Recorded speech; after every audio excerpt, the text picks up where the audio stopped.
नमस्कार, yes news महाराष्ट्रमध्ये आपल्या सर्वांचे स्वागत। इस्लामपूर तहसील कार्यालयाचे 8-10 दिवसापासून सर्व्हर जाम, नागरिकांची गैरसोय। वाळवा तालुक्यातील इस्लामपूर तहसीलदार कार्यालयातील सर्व्हर इंटरनेट सेवा 10 ते 15 दिवस झाले स्लो व बंद असल्याने नागरिकांची गैरसोय होत असल्याचं चित्र दिसत आहे। एक दाखला मिळवण्यासाठी 1 ते 2 तास लाईनमध्ये उभं राहावं लागत आहे व ज्यावेळी नंबर येतो त्यावेळी नेटवर्क बंद होतं। त्यामुळे नागरिकांची व सेतू कार्यालयातील अधिकाऱ्यांची शाब्दिक बाचाबाची होत आहे। या सर्व्हर जामचा त्रास कर्मचारी व सर्वसामान्य नागरिकांना होत आहे।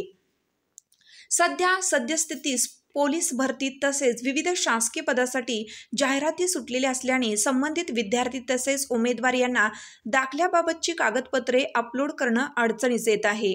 तरुण वर्गामध्येही विविध दाखले घेण्यासाठी हेलपाटे मारावे लागत असल्याने सर्व्हर कधी चालू होणार व आमचे दाखले कधी मिळणार अशा रोषाला अधिकारी वर्गांना सामोरं जावं लागत आहे। एकात्मिक नागरिक सुविधा केंद्र सेतू इस्लामपूर यांच्या अधिकाऱ्यांशी संपर्क साधला असता ते यस न्यूज महाराष्ट्राशी बोलताना म्हणाले की वाळवा तहसीलदार साहेब यांनी जिल्हाधिकारी साहेबांशी संपर्क साधून इंटरनेट सेवा पूर्ववत चालू व्हावी असा अर्जही देण्यात आला आहे। यस न्यूज महाराष्ट्रासाठी राजेश कांबळे, सांगली जिल्हा न्यूज प्रतिनिधी।